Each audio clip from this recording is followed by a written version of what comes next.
This is a Flying Cow production. Book 1, Water. Book 2, Earth. Book 3, Fire.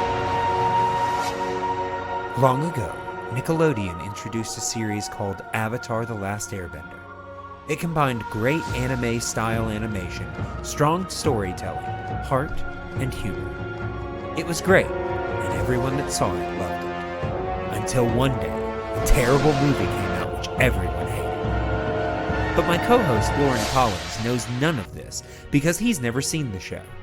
And that's why we are watching every episode of Avatar the Last Airbender, because I believe this could be Loren's new favorite show. Or at least top 20.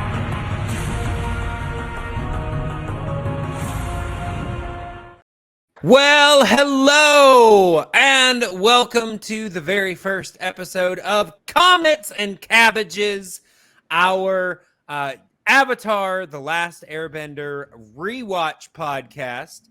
I, of course, am Clay Johnson, the flying cow himself. And if I were in this universe, I would want to be a waterbender. Yeah, I think I'd probably be an airbender myself. Yeah, and who are you? Oh, I'm Amanda. Hi. I like Avatar, and I would be an airbender. Awesome. And I'm Loren, and the only bender I'm really familiar with is the one from Futurama. All right. Well, there you go. There you go. Yes, we are here talking about Avatar the Last Airbender. I will say,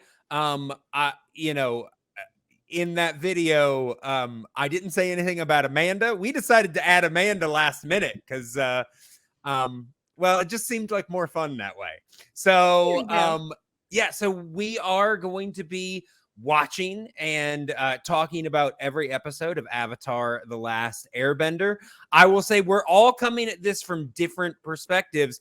I didn't start watching the show like when it on its first run. I think I caught up with it just a couple of years after it completed. But I've been an Avatar fan for years. I've rewatched the series at least 3 or 4 times. And Amanda, you just recently came to the series, correct? I did. I was familiar with it, and unfortunately, I saw the movie before I ever watched any of the episodes. Bad call. Yeah. Call. Yeah. I remember when it came out, but at the time, I was in college and busy doing theater, and I was also very into Teen Titans at the time. And so, Teen Titans, also a great show. I only had room in my head for one series to get really obsessed with. But I recently watched it, and I'm kind of glad I'm watching it at this point because I have martial arts training. And so seeing everything and it's the same styles that they do in Avatar. So like seeing all that in animation, honestly, it's like helping with my training because there you go. Yeah. You'll have lots of critiques of the style in this. Yeah. I will say, if I'm not mistaken, I think you actually told me that you started watching the show when we announced that we were going to do this project. And within what, like a month, you finished the whole thing? Well, I did break my foot and had nothing to do. Right, but still. But yes, I did. And I have watched it I've been rewatching episodes of it because it is now my new favorite show. Oh, wow. There you go. There you go. There's an example for you there, Loren.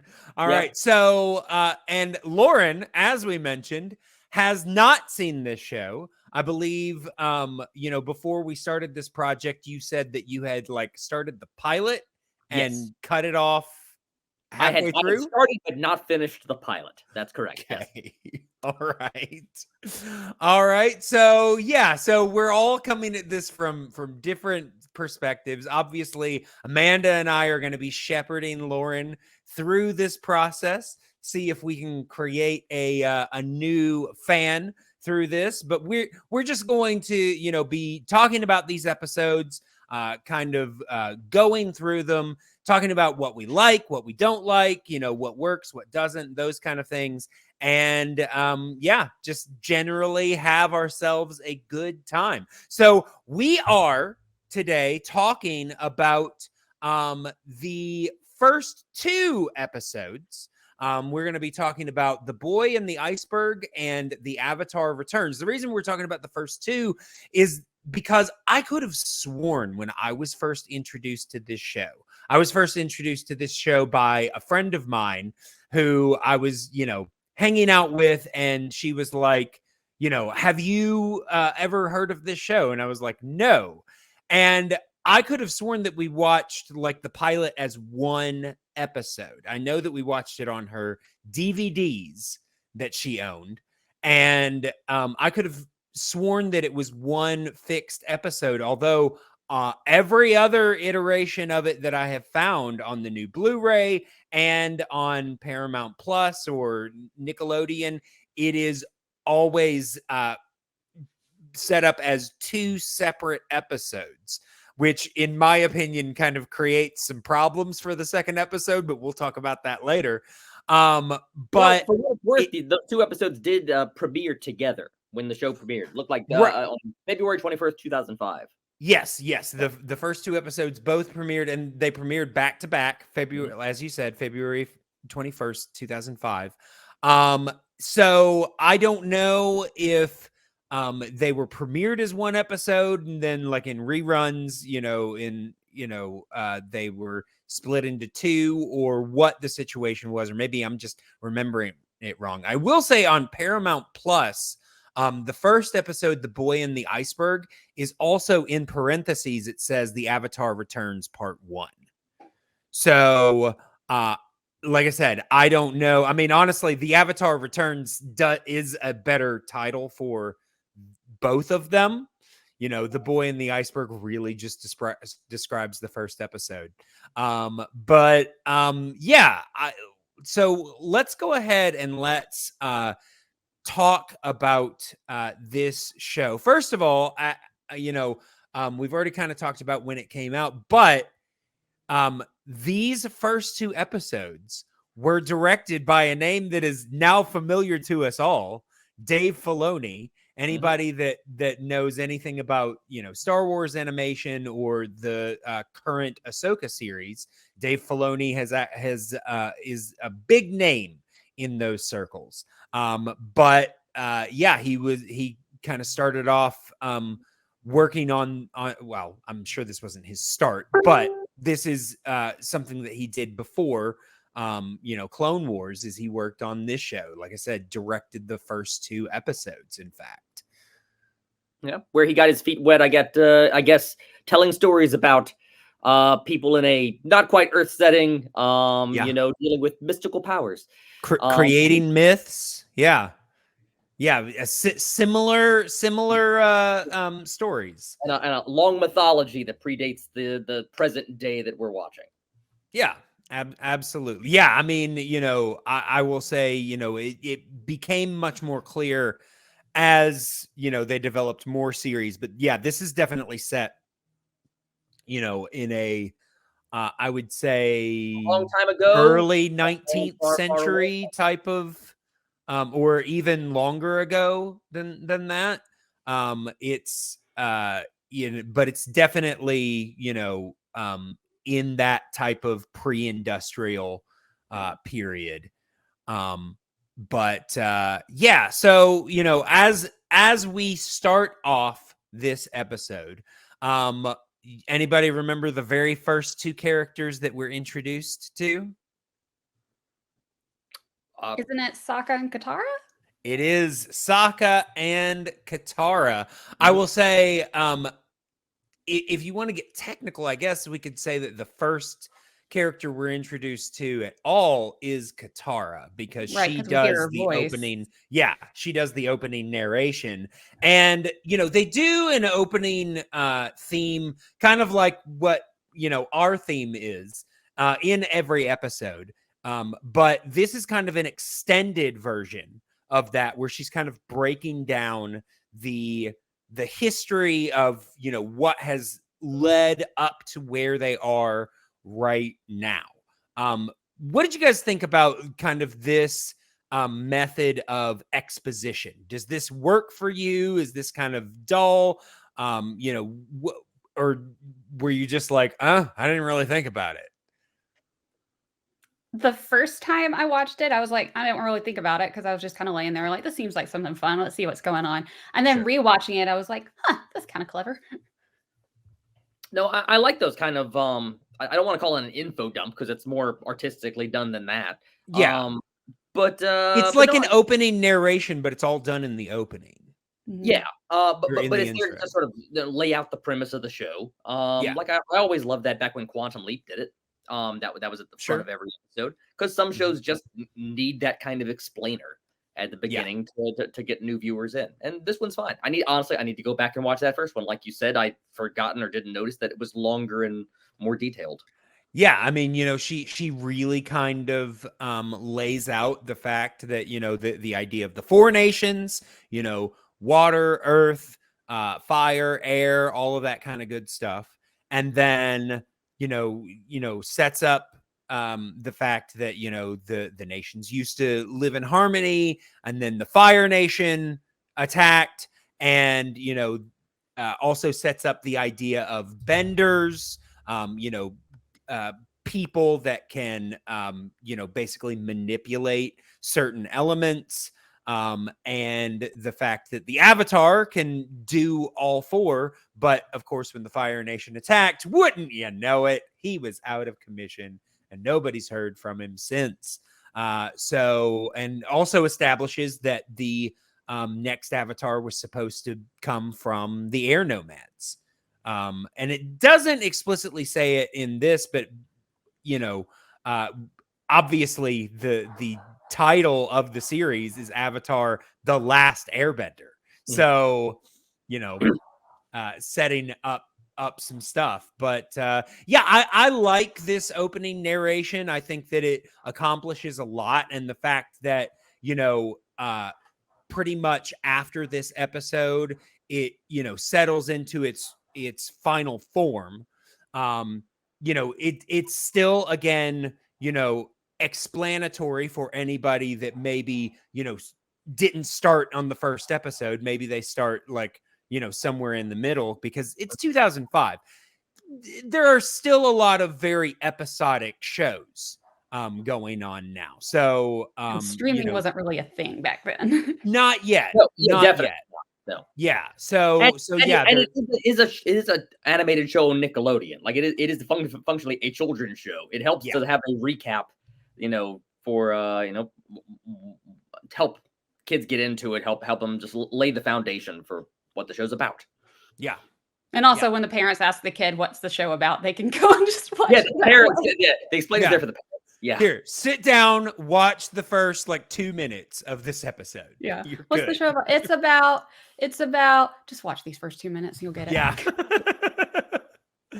But yeah, so then we get into the episode proper, and we are introduced to two siblings, part of the water tribe, Sokka and Katara. And we establish pretty early on two things. Number one, that Katara is a waterbender, and also that she is kind of an earnest character, I would say.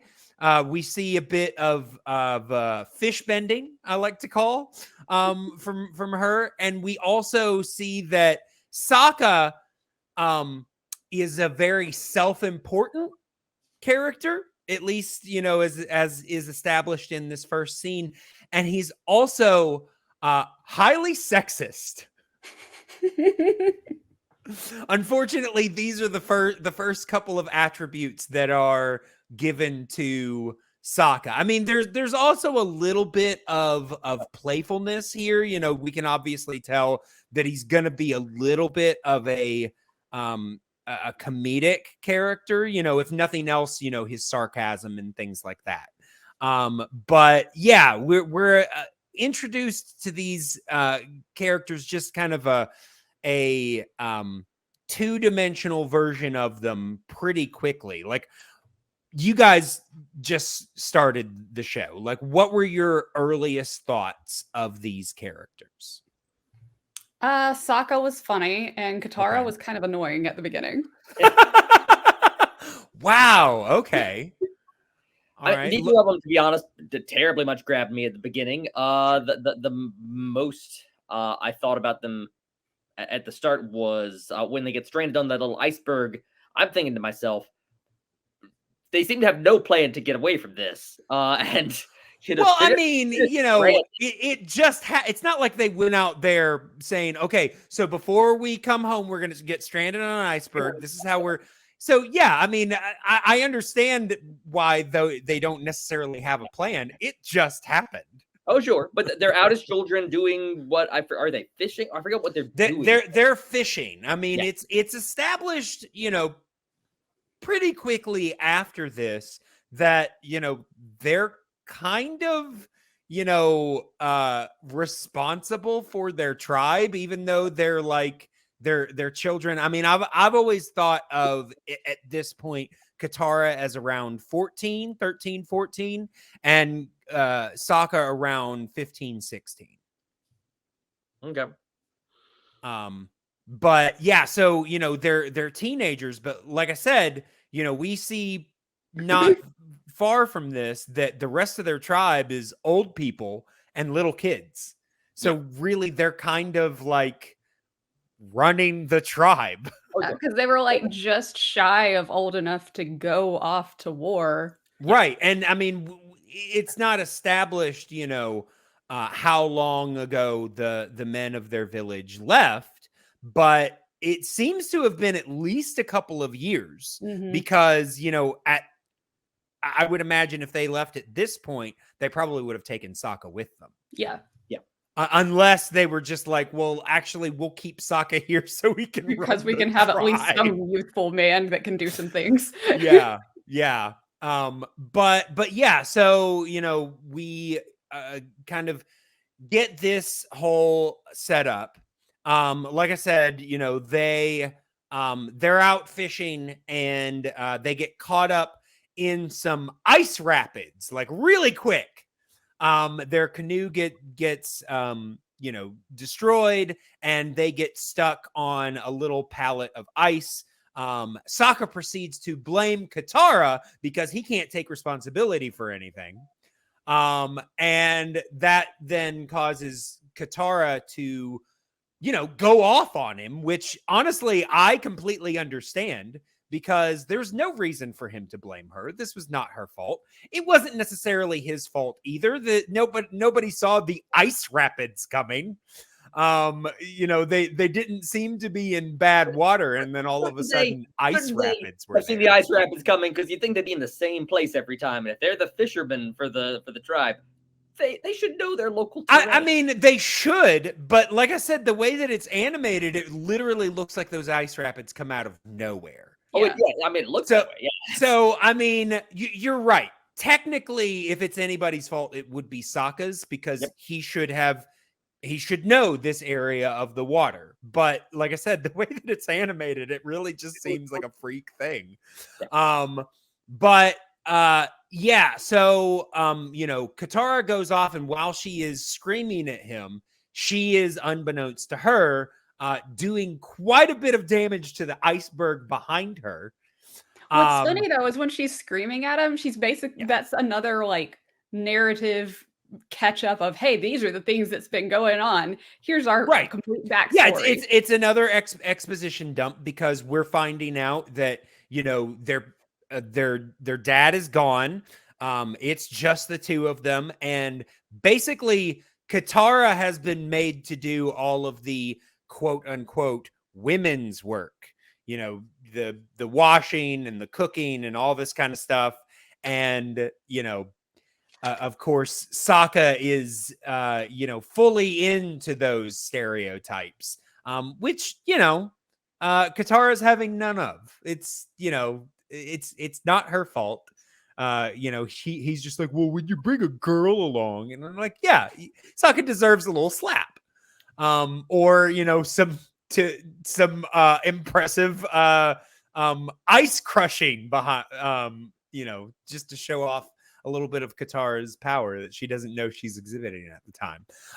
But that destroying that iceberg releases this giant glowing piece of ice which is revealed to be where the character of Aang is currently residing. And like I said, when it's released, it's just this glowing ice cube. Katara decides immediately that she needs to break this thing open because they can see that there's a person inside. I will say though, she gives it a couple of whacks with Sokka's weird little stick.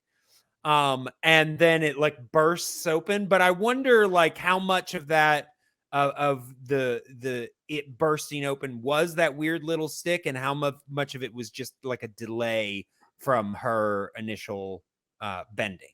Yeah, because she didn't even know she was bending at the time. No. So she easily could have been like unintentionally water bending when she was like hitting it with the stick. Right.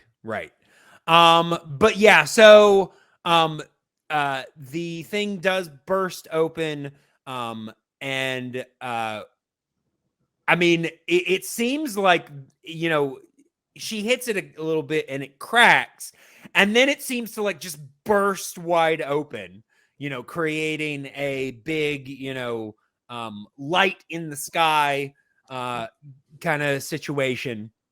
And inside of it is where we meet the character of Aang, who is, you know, an air nomad, a monk, and he is 12 years old. I believe he's the only character that it's explicitly stated his age.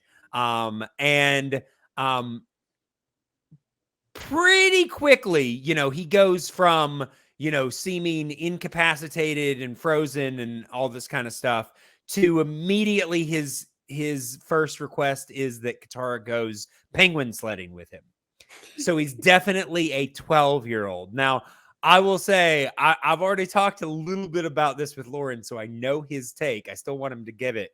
But Amanda, what was your initial take of Aang in this first scene where we meet him? My first initial take was like he's a little kid was definitely it. And then when he saw the penguin, like I loved the penguin. I thought it was adorable. Yeah, I will say that that's something else that we haven't really mentioned yet, is that all of the animals in this show are basically combinations of at least two animals. We saw some tiger seals at one point, and these penguins seem to be mixes between penguins and sea lions, best I can tell. Yeah. But it was definitely with Aang, it was okay, they're gonna have to wrangle this kid. Yeah, he's full of energy, even though he just got out of a giant iceberg. Well, he's been sitting still for 100 years. Yeah, and you can't let a 12-year-old sit still that long, otherwise you'll get an explosion like this. Yeah. All right. So Loren, why don't you go ahead and reveal your thoughts about Aang in this first initial scene? Yeah, I think my initial reaction was basically this kid is annoying, and I'm not looking forward to him being the center of the show. The titular character of this entire series. Yeah, and I mean, but at the same time, you know, let's remember this is a series on Nickelodeon. Yes, you know, as much mythology and everything that they're building into it, it is also at its core a show for children. Now, you know, the age range, you know, might vary from series to series, possibly. But, you know, the main protagonist is a 12-year-old. And yeah, he's full of energy. And, you know, like you said, Amanda, he's been taking a nap in that iceberg. Hasn't been revealed how long yet, but it's been a while. And yeah, he's just itching to you know, stretch his legs. I will say though, counterpoint to Aang is a character that is also in this iceberg with Aang, the character of Appa. One of my favorite you know, kind of creatures in this show, Aang's flying bison. Appa, this big, fluffy, six-legged. Yeah, he's got 6 legs. And I will say that is one thing I have never really been able to figure out what Appa's combination is. I mean, obviously he's not your standard American bison. Yeah. He's white for one thing. But possibly some sort of, Arctic creature or something, because he's, very woolly and doesn't really seem to be bothered by the temperatures in the North Pole. He reminds me a little bit of a Highland cow. Okay. Yeah. Mm-hmm. Yeah. I get that. Yeah. I mean, maybe a sheepdog. There we go. Because he definitely has like some doggy-like qualities. He's got that kind of, drooping hair, and he's very loyal to Aang. We'll see a little bit more of that later on. But at this point, he's very lethargic and very tired. Whereas Aang, this whole iceberg experience has really kind of invigorated him. Appa seems to have had all of his energy zapped, and all he wants to do is take a nap. Because immediately after figuring out their situation and the fact that Sokka and Katara are stuck unless something happens, Aang's immediately like, "Oh, I have a flying bison. Let's fly him away." I will say, obviously Sokka, having never experienced a flying bison, had a kind of humorous retort to Aang's announcement of Appa. This is Appa, my flying bison. Right, and this is Katara, my flying sister. So we're seeing a little bit of sarcasm there from Sokka, kind of entertaining stuff there. But obviously, like I said, he's not seen a flying bison before. That doesn't sound like something to him that's in the realms. They haven't ever really seen airbenders before, so that kind of stuff is all new to them. So when Aang says this thing can fly, and then, like I said, Appa is tired, so Appa does not want to fly. Yep. So it takes a while for Sokka to be convinced. Yep. But I don't think they'd ever even left the South Pole at that point. No. Yeah, and it is South Pole. I think it said North Pole earlier, but yes, it is. They're heading to the North Pole. Yeah, eventually. Yeah. We're not there yet, but yes, they are in the South Pole. And it's at this point that they head towards Sokka and Katara's tribe. But before we do that, we've just been kind of skipping around, simply because I could do this scene by scene, but I think it's easier because we're not necessarily going to say something about every scene, just to kind of take it in chunks. So we have kind of skipped the introduction of 2 other very important characters. And they are our antagonists at this point for the series. We are introduced to the Fire Nation Prince, Zuko. And I will say I have not talked about voice actors yet, but Zuko is voiced by Dante Bosco. I think probably his most famous, live action role is Rufio and Hook. Yep. That's probably what most people know him for in live action. Yes. But Katara's Mae Whitman, who's done a lot of voice acting, and she's also, I think she was on Parenthood and some other things. Did she voice Tinkerbell? I want to say she did. I don't know. Let me see. I I know she had a small role in Scott Pilgrim versus the World. Yes, yes. Oh, and here's something that I never put together. She's the president's daughter in Independence Day. Oh, neat. Oh, Yeah. I didn't know that. Okay, yes, she is Tinkerbell. Oh, okay. Oh, yep. I see it. Okay. In the direct to DVD film series. Yeah. Yes. And of course, the All thing right. I always associate her with is that she's Anne in Arrested Development. Yes. Yes. She is the main Anne. I don't Main think Anne. she was the original, but yeah, the one that most people are familiar with. And then let's see. Sokka is Jack DeSena,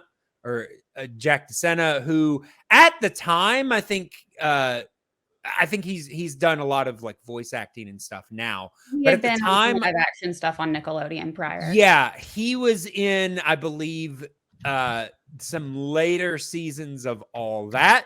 It was on the reboot, I believe. Yeah, okay. Yeah. I mean, after they replaced like the main cast, I was done with that show. Same. So, but I will say, I think that Jack DeSena actually adds a lot to Sokka. Mhm. I know that I've seen interviews with the creators, and they said that, like, if it hadn't been for Jack DeSena, like the kind of humor that we associate mostly with Sokka would not be there. That a lot of that was his creation. So we owe him for that. As we go through the series, obviously that'll mean a lot more. At this point, we just see a little snark. But we'll see a bit more from him later on. And then Aang was played by Zach Tyler Eisen. I think he did a like other work for Nickelodeon, and apparently was in Ant Bully. But at this point, apparently he is no longer acting. He is retired. But yeah, so those are the characters that we've met so far. But like I said, we are introduced to our antagonists, Prince Zuko and Uncle Iroh. And Uncle Iroh is voiced by the legendary Mako.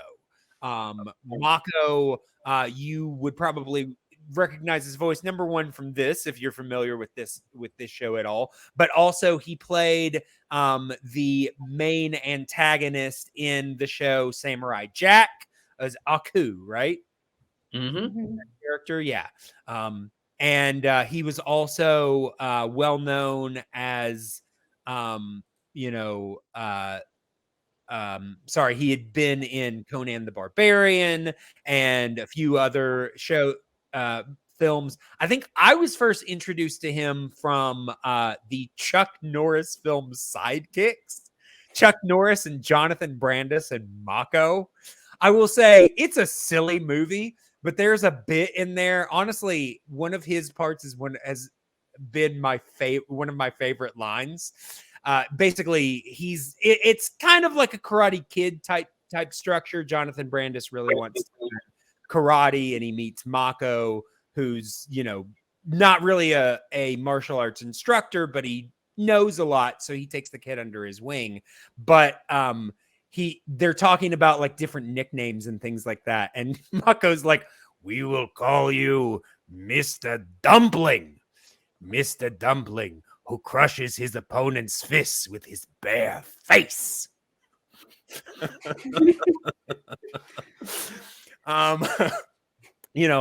Like I said, just silly little stuff like that. But yes, he is playing Uncle Iroh at this point, who is also known as General Iroh.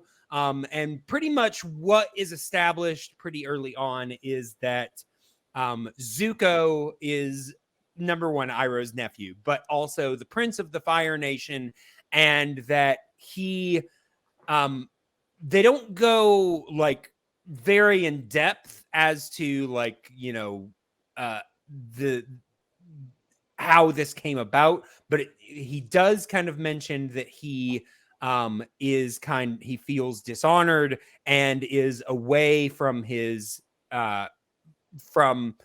his country to go seek the Avatar. And his uncle at this point We just know that he is a general of the Fire Nation and that he's basically here to support his nephew.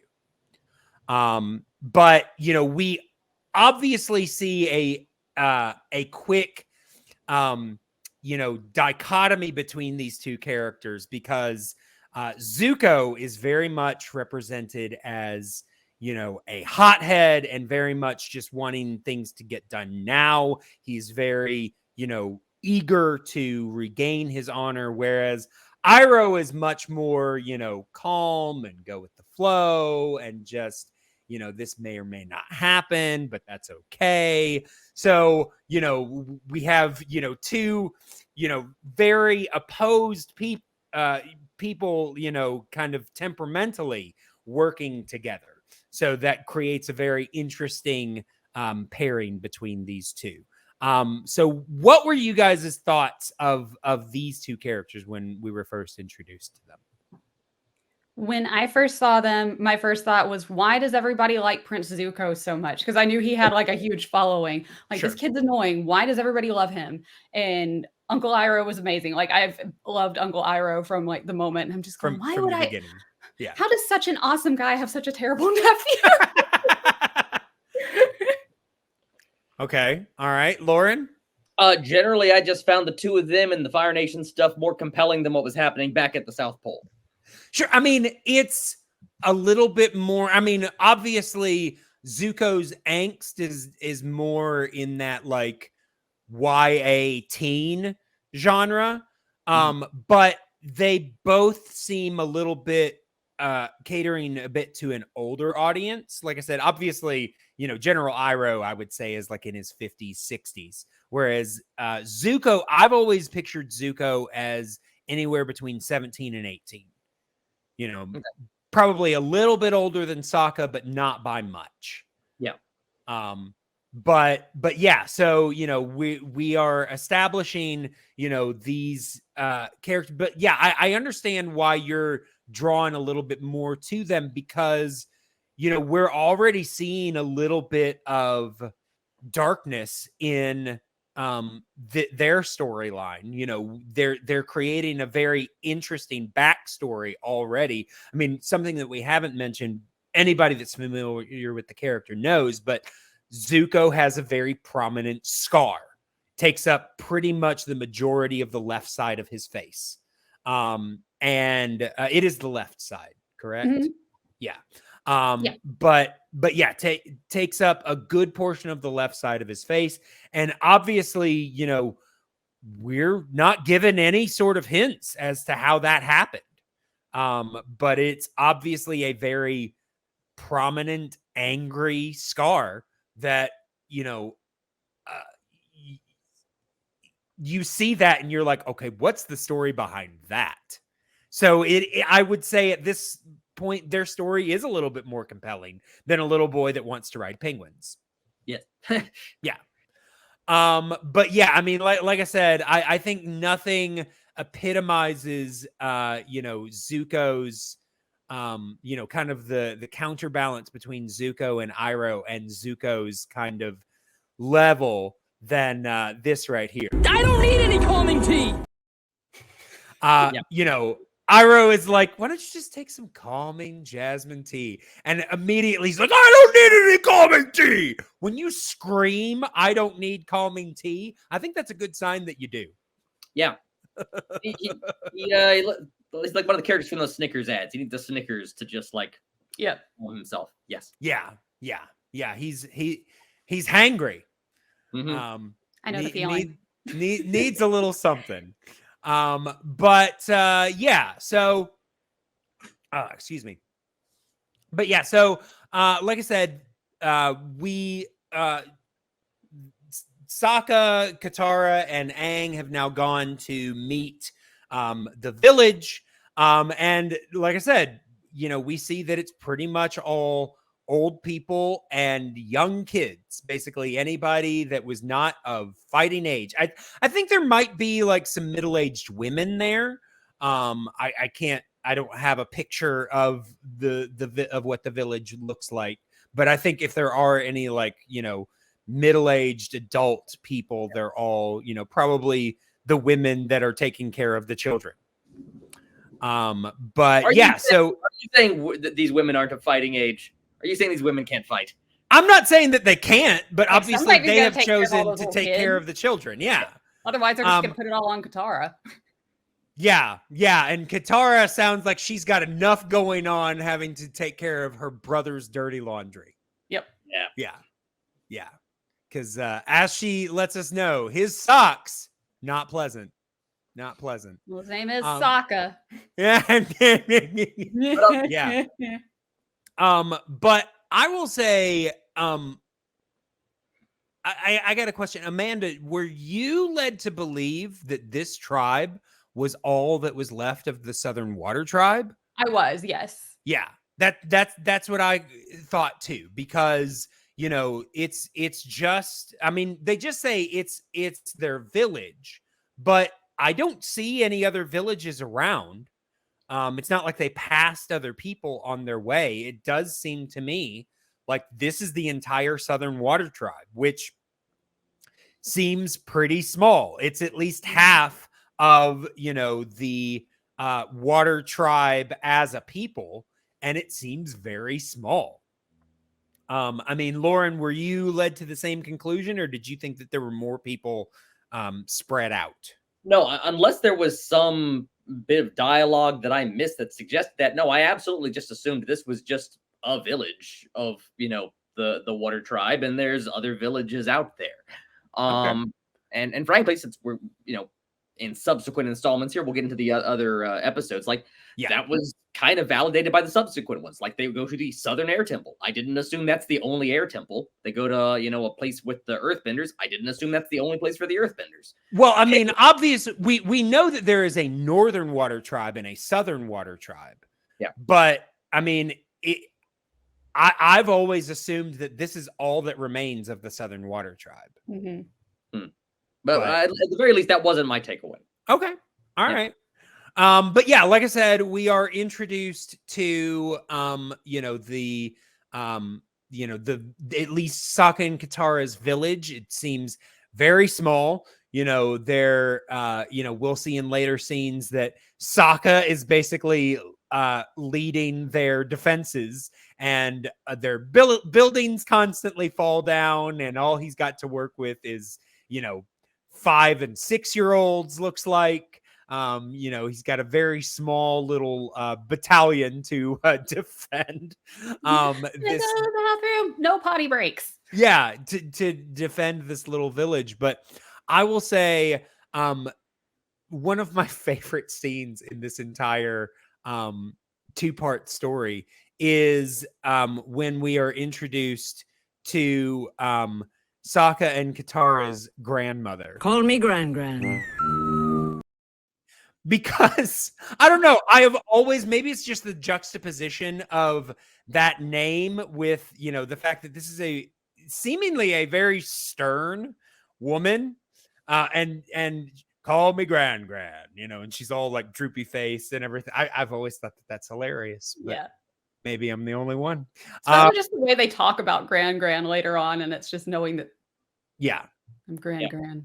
I think it's a cute line delivery. I will say I do not care for the sound effect that plays behind it with the slide whistle. See, I don't mind that. I actually think that adds to the humor of it, because it is kind of like, I mean, yes, it's very, kid show type of thing, but it also, kind of just draws out, the odd disparity of, Gran-Gran, this very stern woman. Yeah, with a name like Gran-Gran, like a plate of cookies. Yeah, exactly. Conjures up like a sweet, kind old woman, which, we do see later on when she actually finally smiles, that's really kind of who she is. But, we're also coming into this water tribe that is, in the middle of a 100-year war with the Fire Nation. Aang comes in with this very different energy. It's established, in later scenes that he does not know what this war is. He's never heard of it.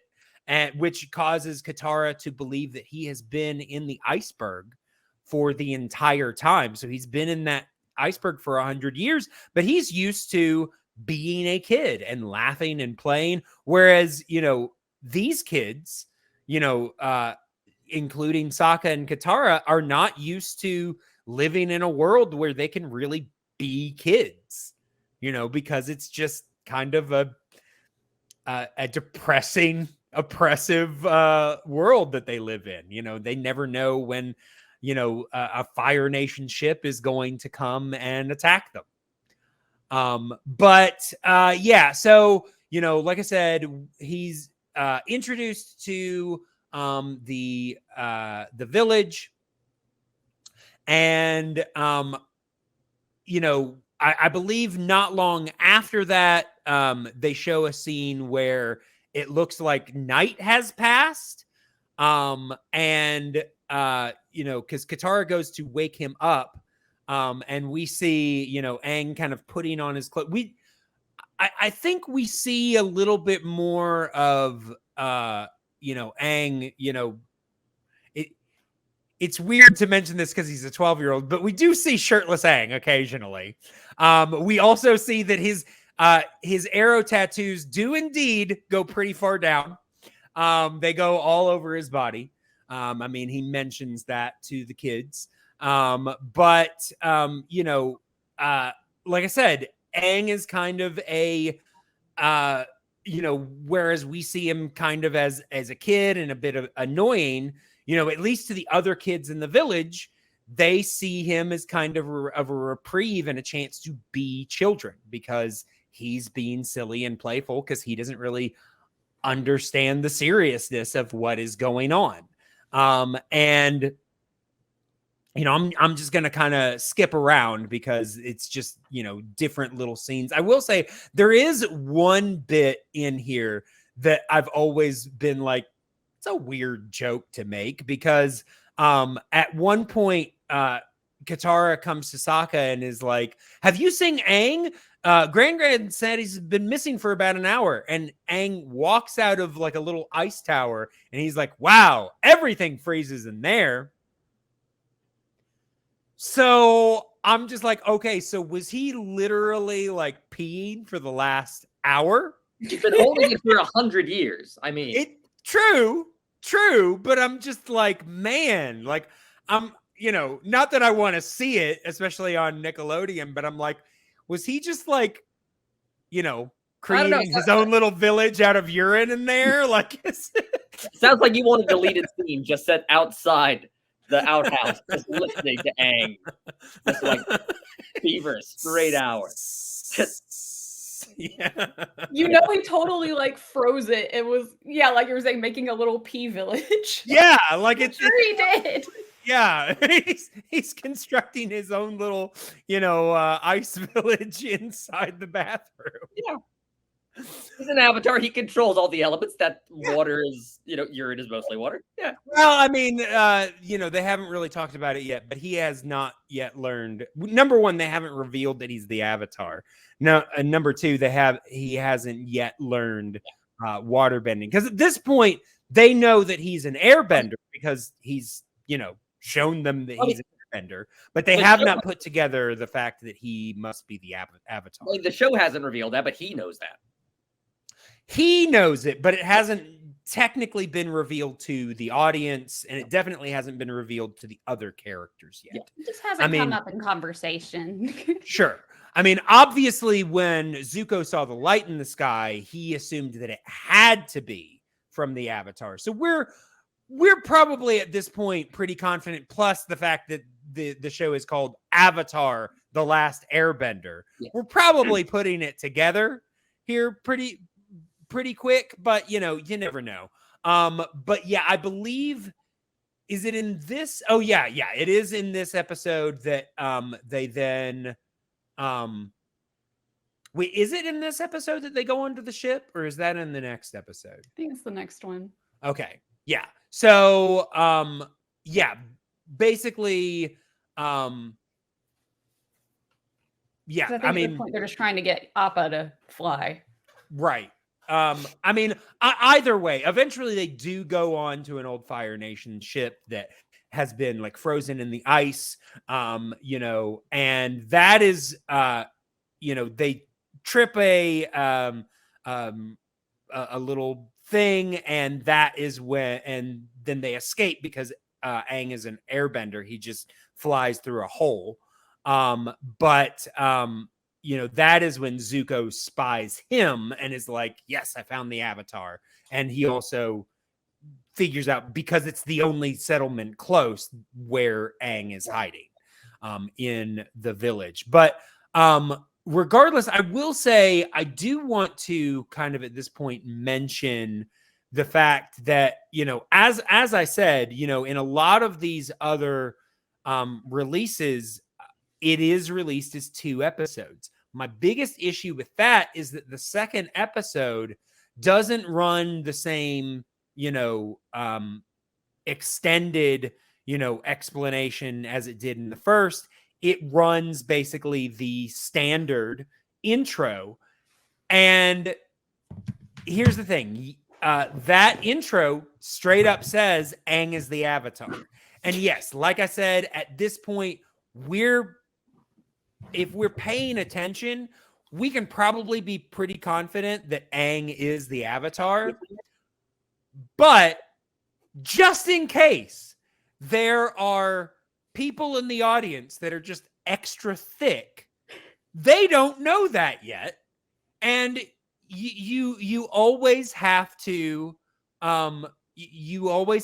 take thickness into account. You always have to prepare for thickness, because by this point, you know, if they haven't figured it out, now they're watching the intro for the second episode, and it's like, oh, Aang's the Avatar. Thanks for spoiler. Spoiler alert. Yeah. So yeah, you always have to allow for thickness. But yeah, they like I said, you know, Zuko's on his way, but you know, once the Water Tribe, or the village at least, discovers that Aang is you know, has gone onto the ship, and that Katara's gone on there with him, and all of this kind of stuff, basically Sokka decides to banish Aang from the village. At which point I'm just like, wow, Sokka is really just in love with his own very little amount of power that he has, that he is banishing this 12-year-old boy from their village. Because, you know, Sokka again has grown up in this kind of era of, you know, war, and he has a complete air of mistrust. He does not trust anyone that he does not know, you know, which really kind of adds to kind of the ignorance of this character. But he's very mistrustful of Aang. He has accused Aang several times of being a Fire Nation spy, which I'm like, that would be, I mean, if they can train a young bald boy to be a spy, I mean, yeah, it would be pretty, could be pretty effective. But yeah, it just seems like a silly thing. But yeah, he does banish Aang from the tribe. Katara initially wants to go after Aang because they've talked about, you know, wanting to learn bending together and all this kind of stuff. But you know, Aang talks her out of, you know, leaving her family, leaving her village. And yeah, it seems like Aang is now going to be off on his own, but not for long, because very quick after that, we do see a, you know, Zuko's ship coming. And I will say, you know, as, you know, Sokka, we see him kind of, you know, trying to prepare his defense and all this kind of stuff. And obviously he's not going to be very effective, but I will say his face paint looks pretty cool. Mm-hmm. Pretty cool looking face paint for the Water Tribe. But yes, when Zuko arrives and, you know, Sokka tries to fend him off, I mean, it does not go well for him. You know, Zuko takes care of him pretty easily. Really the only strike Sokka gets in is with his boomerang, and that's just because, you know, it comes back. And Zuko did not catch, could not see in the back of his head. So it caught him in the back of the head, but that's pretty much the only hit Sokka gets. But yeah, Zuko is there looking for the Avatar, and he is convinced that this must be a 100-year-old man, tiny, leaping 100-year-old man, and is looking for, you know, an old person. And you know, Aang comes in, you know, having seen that the ship is arriving, and decides to ignore his banishment, because really, how much power did Sokka ever really have? You know, he's proven to be pretty, you know, pretty weak in these last few scenes, no matter how much he tries to, you know, posture himself as important. He you know, doesn't really have much going for him yet at this point. But yeah, Aang comes in, and initially it looks like he and Zuko are going to have a big fight, but Aang looks around and realizes that the village is in danger, and so gives himself up. And I will say Aang seems to be fairly confident, even though he's giving himself up, that he's not going to stay imprisoned. Because he's like, I'll see you guys later, you know. But what were you guys' thoughts of, you know, Aang's decision, I guess, to, you know, to go defend the village that, you know, banished him, and then I guess to turn himself in to save the village? Like, does he seem heroic at all, or is he still just kind of a 12-year-old boy? It just kind of seemed like the thing to do. Yeah, I didn't give it that much thought. It's a standard plot beat in the pilot. It's, you know, yeah. I mean, it's typical, you know. I'm sorry. He's coming to the defense of the people who have saved him. Right. I mean, it's typical standard cookie cutter, you know, hero setup. Yeah. Of, you know, you establish a relationship between people. Those people get attacked. Hero defends them. Yep. He's established as a hero. You save the cat type of thing. But yeah, so not long after that, we see a scene where Sokka has apparently completely flipped on his idea of Aang. I guess Aang coming to save him not only convinced the audience that Aang has some heroism in him, but also convinced Sokka, because Katara goes to basically think that she's got a big fight ahead of her, trying to talk Sokka into helping her go rescue Aang. But we see that Sokka is already setting up a canoe, although how he expects to catch up with a Fire Navy ship in a canoe, I don't know. But he did. And, you know, Katara went on their way to, I guess, go. They meet Gran-Gran, and she also expects opposition from Gran-Gran, but Gran-Gran instead is like, actually, I've already packed your sleeping bags. You guys go ahead and go. Get out of here. No, getting on my nerves. Yeah. She's like, you know what? I didn't really like the kid, but oh yeah, I forgot to mention, Zuko mentioned that well, you know, he came looking for the Avatar, and Aang's like, I'm right here. So now that Gran-Gran knows he's the Avatar, she's like, yeah, I guess saving him would be a good idea. Let's do Might be that. a smart move. Yeah, might be beneficial. So Sokka and Katara go after Aang, and they decide to use Appa, because, you know, if they can actually get him to fly, it, you know, might give them a little bit more of a chance to catch up. But they do. They get Appa to fly. What I think is interesting is that Aang is not the first character to get Appa to fly.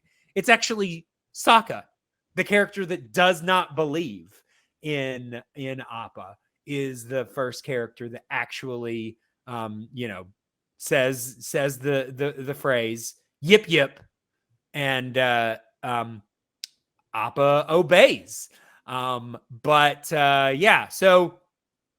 during that whole setup, we get kind of a cool little fight sequence where Aang kind of, shows the fact that these guys are not equipped for him, really kind of messes up the entire ship and is on his way to escape. Really, it's only Zuko that is giving him any sort of fight. Excuse me. He is actually doing pretty well against Zuko, but eventually Zuko does overwhelm him. Even though Sokka and Katara are arriving on Appa, he's still kind of fighting alone, and he gets overwhelmed by Zuko.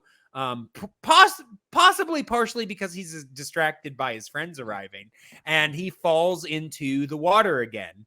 And we see now what must have happened before is, that his what is going to be become known as the Avatar state kicks in.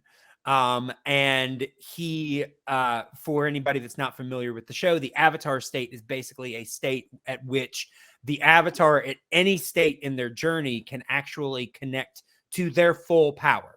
So even though Aang has not learned how to waterbend yet, he can actually fully waterbend like a master. But especially at this point in Aang's journey, he's not connected to the Avatar state. So it really only happens when he is in danger or he's emotionally compromised in some other way.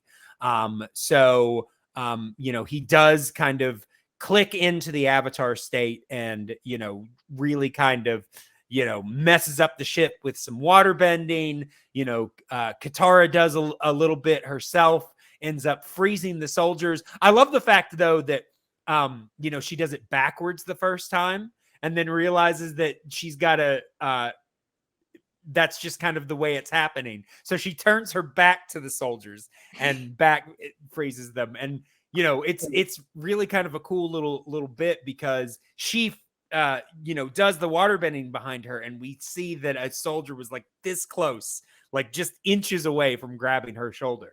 So, pretty cool little setup. But yeah, they succeed in rescuing Aang. Zuko and Iroh send off a last little blast to try to stop them, but Aang just effortlessly airbends their little fire blast into a nearby ice mountain, which then falls on their ship, basically crippling it for a little while. So they have to break off pursuit until they can free their ship.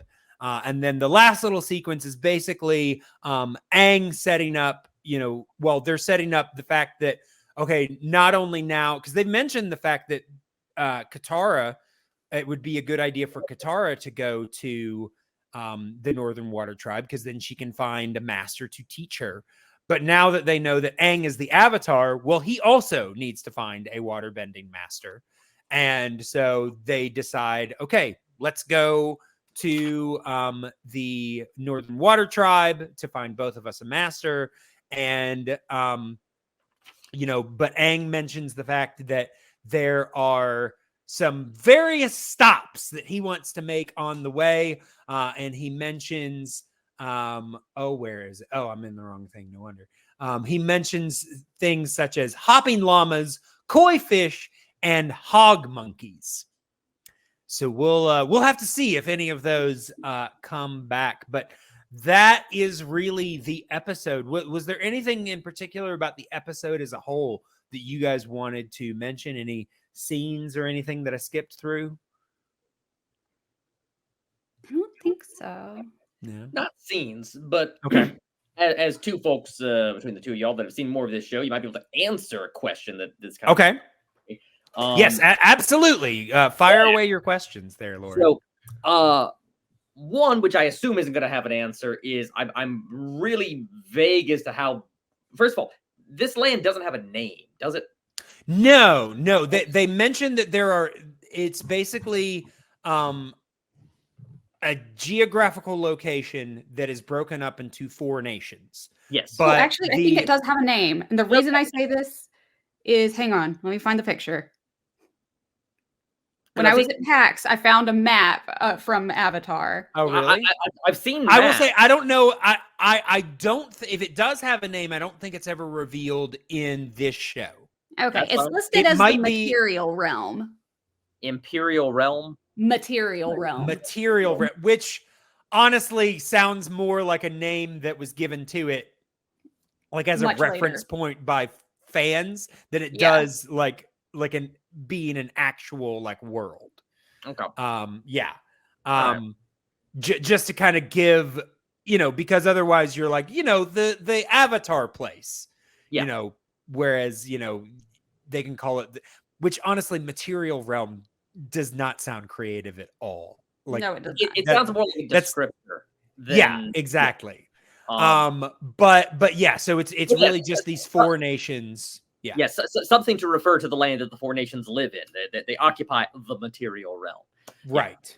So one, I assume there's not an answer to this. I have even from the subsequent episodes, how large the material realm is, but I think that's pretty common among like this kind of fiction. That like it's really vague. How mean, it at least seems to run from the north and south poles of whatever plane of existence that they are on. Yeah. Because, that's where the 2 at least well-known water tribes are. Sure. Yeah, I mean, like you say, they have poles, but I've seen a map. They're clearly not on a globe. So, but yeah. I don't know. But that basically, it's the general size of it doesn't matter so much. But we see them travel in future episodes. I don't have a real good sense of how far they're traveling, or how much space is being covered. Sure. I mean, honestly, I think we can talk a little bit more about that in the future because there are references to a map in later episodes. But yeah, I mean, they never really, especially in this first episode, they mentioned the fact that they are going to be, excuse me, going to the Northern Water Tribe, but they don't make any reference to how long it's going to take or the fact that, obviously Aang wanting to add all of these stops will make that long. So it can't be too awfully long because otherwise I think that the other 2 might, say something a little bit as to, Aang wanting to make these stops. Yeah. True. But yeah. I get the impression that being a bender, at least in the Water Tribe, not super common, since it's kind of implied that Katara is like only. I was about to say, Katara says that she is the only water bender in the entire Southern Tribe. Okay, so even if there are other villages, she's the only one. But so that at least to me implies that it's still kind of rare, like unless all the waterbenders went off to war, and maybe that's a reveal for later. I don't know. I will say there's more revealed about why that is later. Yeah. But at this point, all we know is that she is the only and obviously she is a young teen and she's untrained. So I will say we can infer from that either, it's just rare in the Southern Water Tribe, or that other benders have gone off to, as you say, to battle, or that maybe something else has happened to them. Those are really.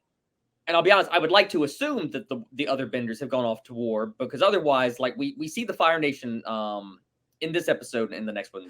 Pretty much everybody on the Fire Navy ship seems to be able to bend fire. We wanted to see that.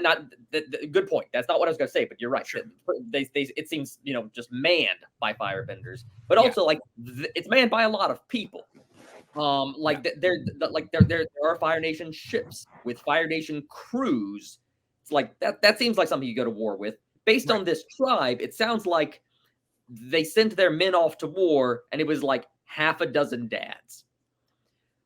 Based on the I mean, size. I would imagine that they're probably like joining up with other, fighting forces. Unless they're doing like guerrilla warfare. Fire Nation. Yeah. But this is why I would have assumed there were other water tribes. Is if they're leaving their group to go fight with the Water Nation, then they're going to join with other people from other water tribes. Yeah, I mean, we will see. Yeah. Yeah.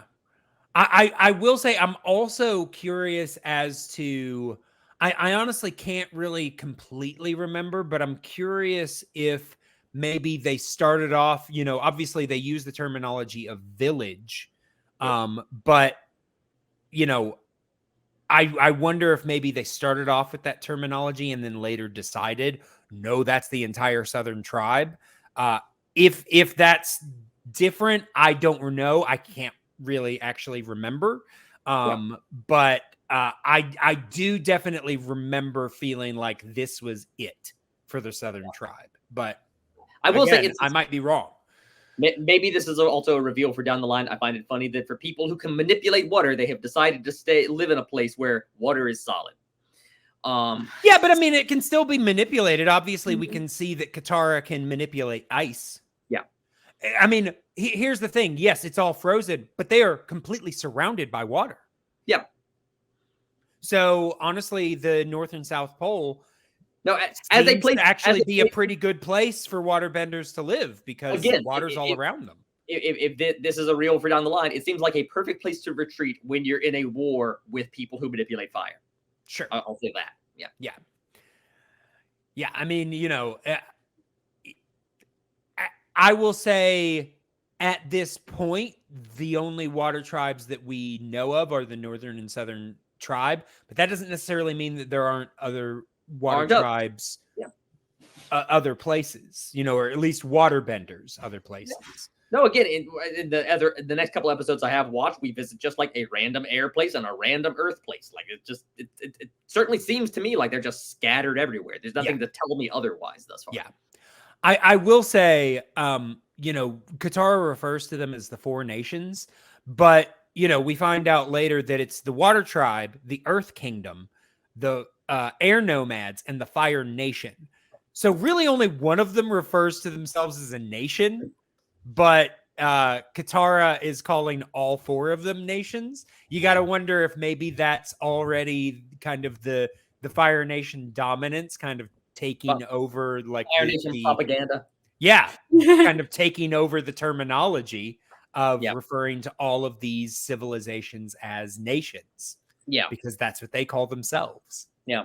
Then again, I don't know what the reveals are, but if, the war's been going on a while, it's probably decimated people. I would certainly like to think if there are 4 groups and one of them controls water, it used to have more than a couple dozen people in it. Otherwise, honestly, there's a lot of inbreeding. If they've Yeah, but I mean, like I said, we established that at least most of the fighting men are not there. Sure. But yeah. All right. So if there's nothing else, then I think it's time to get into our segments. So we have a couple of different segments. And Amanda, this is going to be interesting for you because I'm realizing that I didn't talk to you about this. So I'm going to probably let you go last as you take a second to think about this. But we've got a couple different segments. We've got one for basically our favorite scene or moment. We've got one for our favorite or most interesting character.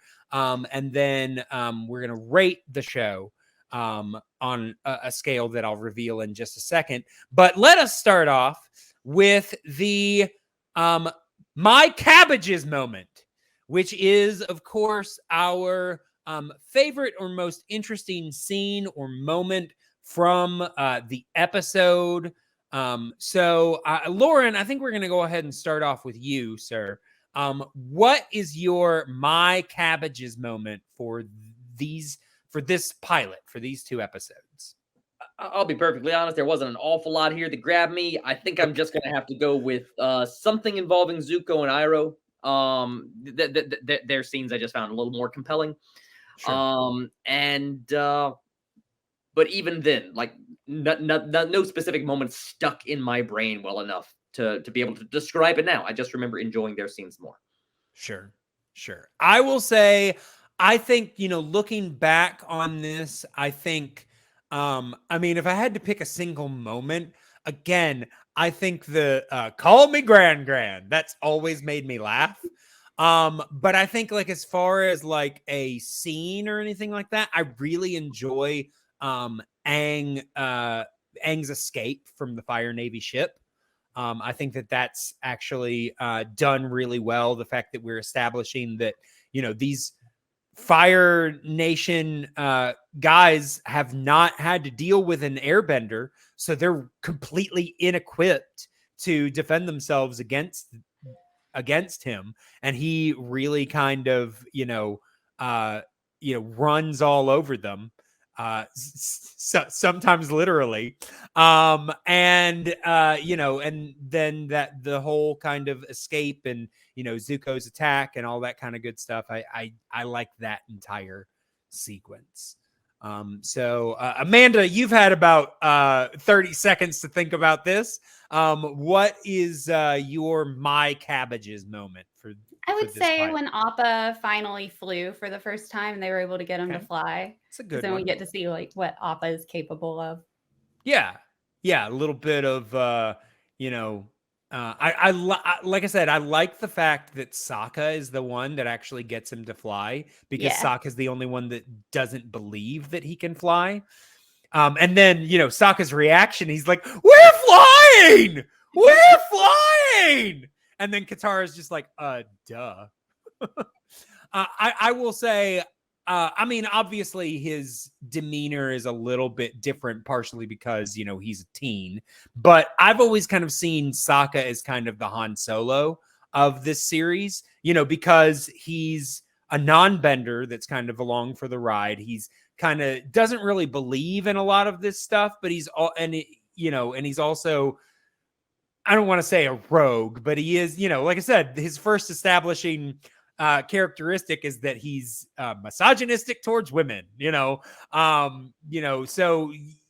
but he's always, like Han Solo, he is a source of comic relief in a lot of ways. Exactly. I've always kind of gotten that Han Solo vibe from him.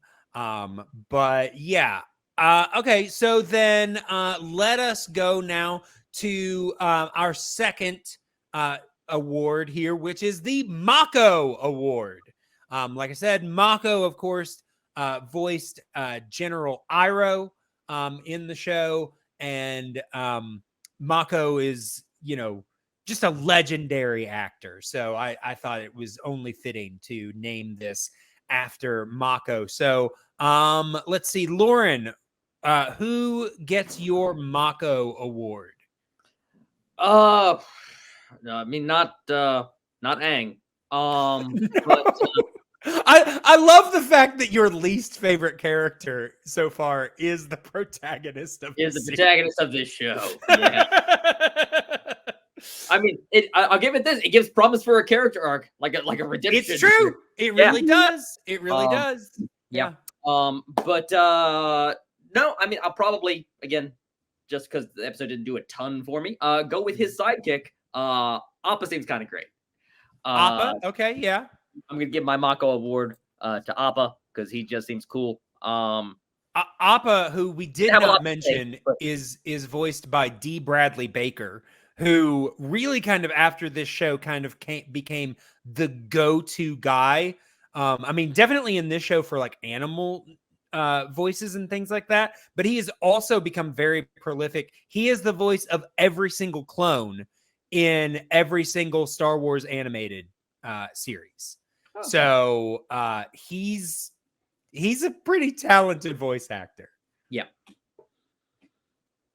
Giving Frank Welker a run for his money in terms of animal voices. Yeah.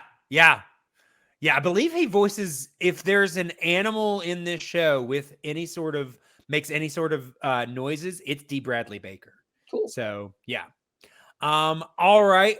Let's see. So my Mako Award, this was tough because honestly, ultimately, I'm kind of with Loren here. This is not my favorite episode of this show. I think as a pilot, what it's really trying to do is just introduce these characters and give us enough to know who they are and, kind of establish the story. But the story itself isn't that compelling because it's, is it interesting that Aang was trapped in an iceberg for 100 years? Yeah, but he's also then now a 12-year-old who wants to run around and, slide around on penguins and, they meet a tribe and nothing really happens there except he gets in trouble. So it's not the most interesting of episodes. But I felt ultimately I wanted to give this one to Katara because I feel like, I think it's pretty obvious in this that if Katara had not been present, this show would not be happening because, she starts off, she really is the inciting incident is, Sokka making her angry, her, kind of unknowingly releasing Aang and then, kind of championing him from the moment that they meet. So I have to give it to Katara because I think without her we wouldn't have a series. All right. So Amanda, where are you? I'm going to give it to Sokka because he's funny and he kind of instigates everything. And he tries so hard. Yeah. I mean, I will say at this point in the series, well, yes, he ultimately usually ends up doing the right thing. At this point in the series, he's kind of a jerk. Oh yeah. So, I will say, like I said, there's likable things about him, but there's also, as I've already mentioned, his first defining characteristic is that he's sexist, which, is not a great way to start off one of your protagonists before the Me Too era. Give him a break. But I just like how over the top he is, and it's like he's gonna have character growth. And so that's what I like about him because he comes so far. True. All right. Well, then it is time for the final segment, which is rating the show. And we are going to be doing this on the Avatar State Meter.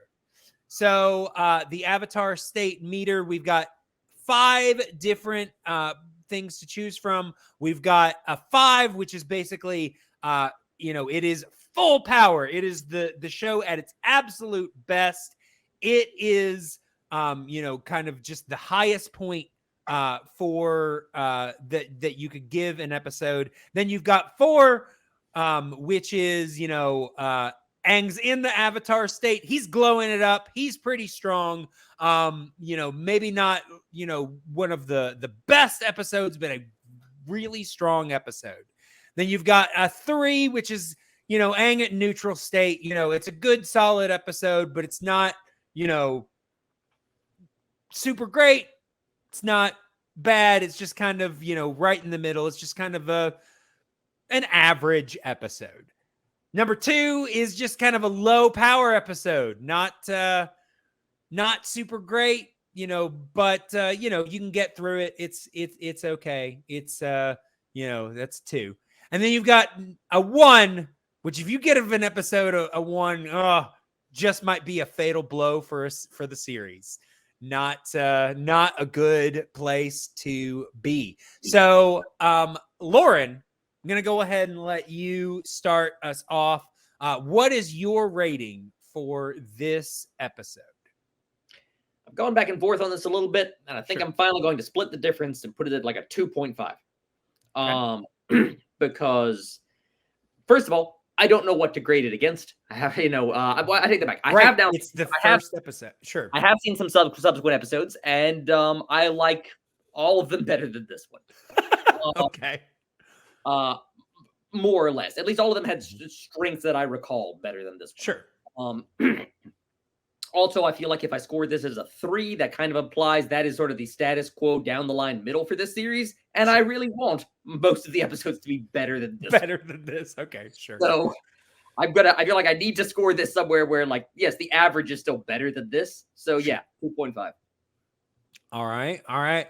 Amanda, I feel like you've probably got a little bit better angle on this. Where would you rate this episode?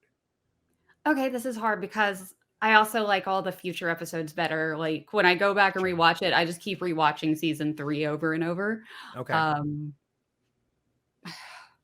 It's not, I'm going to have to say 2.5 also, because I'm not going to call it a bad episode by any means. It's just the later ones are just so much better. Sure. Yeah, I think I'm going to give this a 3. So just a little bit higher than you guys. But yeah, it's, unfortunately, a lot of the best shows don't have great pilots, partially because you're trying to establish so much that if you then also make, the story really interesting, the more important things of establishing characters might get lost. Yeah. So you're having to establish like a fantasy land and like a mythology and our protagonists and our antagonists. The heavy lifting is at this point just has to be all the introductions. Right. Everything else has to come secondary. Yeah. But yeah, I mean, I don't dislike this episode, but it definitely does feel, because I have seen the whole series, it does feel weaker. And I will say, Loren, you and I mentioned this before, this episode is very kiddie. I mean, honestly, this first season is a little bit more, we're kind of following Aang. As Aang gets older, kind of the show gets older too. So these earlier episodes, if that's something that you struggle against, might be harder for you to get through. One of the pieces of advice I was given a year or more ago by a friend who'd seen more of this series was basically just like, I need to get through the first season, was his advice. Right.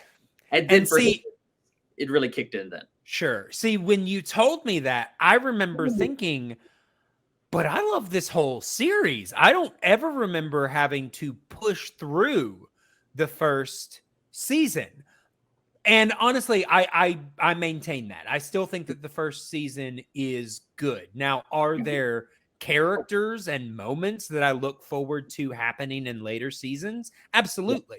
But it's less, having to get through season 1 than it is just, the series evolves. Yeah. No, that was his point. It's like he wasn't trying to say that season 1 is bad. There are other shows where like season 1, you might as well just skip season 1 and just go straight to season 2. Star Trek The Next Generation. Well, actually, the first 2 seasons of that aren't great. Yeah, the first season of TNG is not good. I mean, there are some good episodes here and there. There are. The first 2 seasons, honestly. Yeah, if you're asking someone to, like, wade through 22 episodes of a show, there's going to be some dire episodes in that first season of Next Generation. Even though it's a short season, I always recommended people when they were watching Parks and Rec, like, just skip to the last episode or even to the second season, just because, again, they're weaker. That first season of that show is a completely different show. It is completely different, yeah. And I mean, honestly, you could argue that the first 2 are different, but the first and the second are also very different. When you finally get when like Mark Brendanowitz finally leaves and we have Adam Scott come in. Yeah, when Adam Scott comes in, the show becomes the show. Becomes what it is, exactly. Yeah. And so his advice here was not so much that the first season is bad. It's just that the first season is just such a different animal than what it becomes. That I think his advice was just don't try to judge what the show is going to be based on like the kiddified Nickelodeon nature of season 1. Yeah, because it's definitely there. It's definitely there, especially in these first few episodes. Yeah. All right. Well, then, with that out of the way, we want to go ahead and let you guys know how you can get into contact with us. So, of course, you can contact me on Twitter and Instagram at the Flying Cow Pod. We are also, you can email me at theflyingcowpod@gmail.com. You can also find our Patreon, patreon.com/theflyingcow, where you can find all sorts of exclusive things. Make sure to check that out. We've got a few different tiers that we're working on, so make sure to check that out. Amanda, Loren, you guys got anything that you guys want people to know about? You can find me on Twitch, where I stream mostly Zelda games, but I do a bunch of other stuff too, at Panda Princessa. You can find me on Twitter at Amanda Van Heil, and then on Instagram at Panda Princessa Streams. I have a bunch of stuff from PAX West up right now. All right.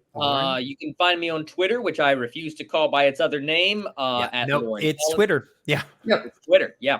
At Loren Collins. I'm also on the other apps, but very intermittently. If you happen to be listening to this and are in the Atlanta area, in September, 3 weeks in September, I'm going to be appearing at Act One Theater in Alpharetta in 12 Angry Jurors as the foreman. And then next month, as we record, in October 2023, down at Henry Players in McDonough, I will be playing Seymour Krellborn in Little Shop of Horrors. Yeah! So, like I said, if you're local, please come out, support local theater. Absolutely. Well, we will be back next time talking about, the next episode of Avatar: The Last Airbender. I believe that, yes, the title of that episode is The Southern Air Temple. So come back and hear what we think about that episode. But until that time, moo.